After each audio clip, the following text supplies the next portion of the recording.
All right, so super quick, common sense approach to wiring diagrams. So other than actually like buying a book and learning all the different symbols and whatnot and learning it from other technicians, here's just a really common sense approach to wiring diagrams that'll hopefully help a new guy kind of figure it out. All right, so this mess, what is it? I don't know. It's just bonkers, right? I don't know. So what do? So first off, there's going to have a legend. There's always going to be a legend, always. So read this legend all the way down, everything on it. Okay, if you're really stumped, no idea what's going on, this legend is not what's in the unit. It is the potential to be in the unit. These things could be based on what your customer wanted and what the engineers put in it. Could be. So now that we got all this information, we then can go over here. Step 2, look for recognizable signs, things that you know, words that you know. Okay, things that you know, right? So for instance, I know what cool is. Cool. Heat. I know what those are. And now let's say, is there anything that looks like that in the unit? Well, let's take a look. Well, right, what do you know? Cool. Heat. Cool. Heat. Now, is there anything on there that might tell me what it is? CP1, SS1. Well, let's see if I can find that on here. Maybe CP1, right? Oh, right there. CP1, okay. SS1. Oh, okay. So I can see that now. What are those things? Well, we have a legend over here, right? So CP1, central processor. I'm going to go with a SS1, satellite sequencer, main and control box. Okay. So now we're kind of getting, all right, I know that this is here, okay. And then you can look and you can see, oh, there's a model and serial number over there, right? Oh my goodness. You could type that into the Google, and then that little thing will give you a manual of this puppy, and maybe you might know how that works. And now we know how those two things work, where those two things are on the wiring diagram. Well, let's keep moving on, right? Let's take a look. Let's look over here, right? Now we got other things. What else do we see that we might recognize, okay? Well, I don't know about you. I see this G and an R and an R, and I see fan, filter, cool, heat. I know what heat is. I know what cool is. And then there's these things here, 79, 78, 77, 76. Right, now let's see. Does anything look like that in the unit? Right? Well, okay, let's look. Let's see. Oh, right down here, right? There's 79, 78, 77, right? On all these little terminal blocks over there, okay. So let's see. Oh, it says that heat is 79. 79. Oh, maybe that's heat. Right? And it's the 589 is the wire. Now let's look. 589. Oh, okay. All right, 589. It's gonna come out here and it's gonna go down over here, okay, and it's gonna hit 42. Oh, okay, well, is there like a 42 somewhere I can take a look at, and all right, well, let's see. 42 is in here somewhere. You see some terminal blocks over there. Let's see. 43, 49, 35, right, 42. Where are you? Maybe over here, right? But you get the point, right? And so as you're figuring out these units, okay, well, what else is in here, right? Well, now you can start reading, right? PC3. Well, what is a PC3? I don't know. Let's see if it has it over here.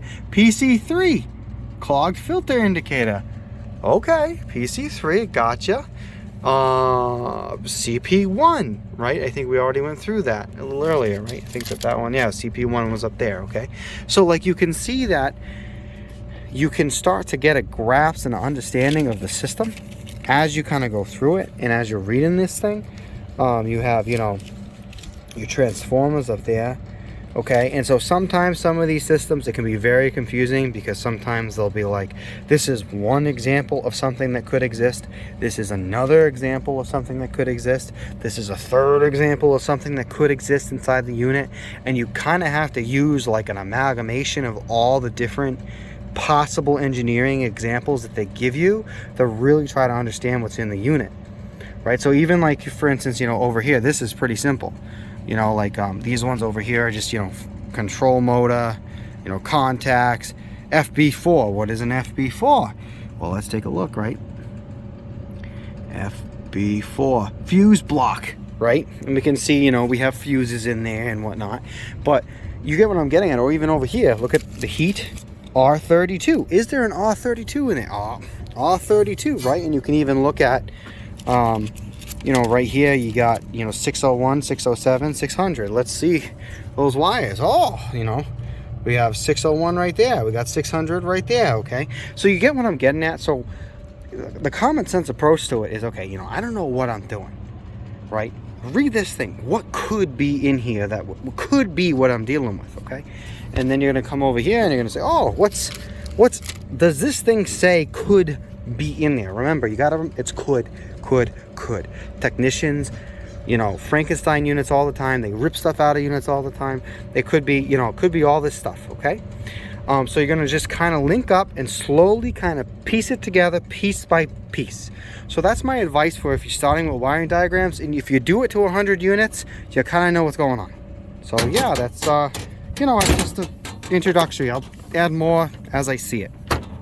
Oh, I just wanted to include this, I guess, in the ending real quick. I hope you guys found that helpful. If you want more, just comment below. Let me know if this is something you'd be more interested in learning about. And as I see wiring diagrams, I'll go through them and kind of show you the common sense approach I have. And the reason why I mention this is just really good to learn them. And I just wanted to include this in the end because I'm away from the unit, so I can't use it as an example.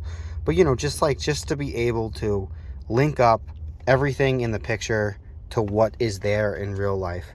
And then eventually, after doing it, like I mentioned, like 100 times, you'll be able to just look at the picture and be like, I have an 80% probability that I know what's in that unit. And it will just really change how you approach the system. And even like, for instance, that legend, like for instance, like resistor 1, you know, let's say this is R1, right? And let's say the legend said, you know, R1 is heater, you know, heater 1. Now you know that, okay, that's the heater. Its function is to heat. And a lot of the time on those legends, when you look at, you know, C1, that's, you know, contact 1, and then you're like fan, you know, relay. Okay, let's say on the legend. Okay, just knowing that's a fan relay, like what it does. Oftentimes the legend, as you go through, will give you information that you didn't necessarily know by looking at it. You see a contactor and you're like, that's a contactor. But then you read it in the legend, oh, that's C1, that's the fan contactor, that's the compressor contactor, that's the draft motor contactor. Okay. And now it adds information to you to go into your system and build on it and work. So yeah, that's kind of like a common sense approach, a way to build your understanding of wiring diagrams. I hope you find it helpful.